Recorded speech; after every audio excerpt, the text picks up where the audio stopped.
of a body is defined as the point at which the whole mass of the body is supposed to be concentrated. In order to study the motion of a body by the application of Newton's laws of motion. Suppose that two particles of masses m1 and m2. They are situated from the point O at a distance r1 and r2. Then position vector r of center of mass of the two particles is given by r is equal to m1 r1 plus m2 r2 divided by m1 plus m2.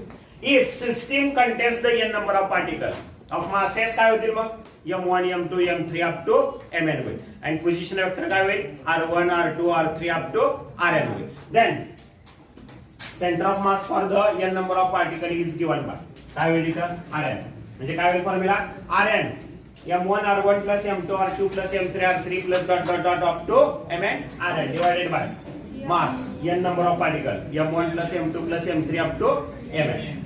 Now where m1 m2 m3 up to mn याला काय म्हणतात mass of the body म्हणजे किती असेल ते capital M इतकंच.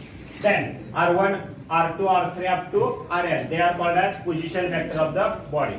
Then we can written as this equation is written as आपण लिहू शकतो काय r of center of mass for n number of particle is given by काय summation I is equal to 1 to n mi ri square divided by capital M. Here capital M is called as ही पूर्ण किंमत काय m1 plus m2 plus m3 plus dot dot up to mn.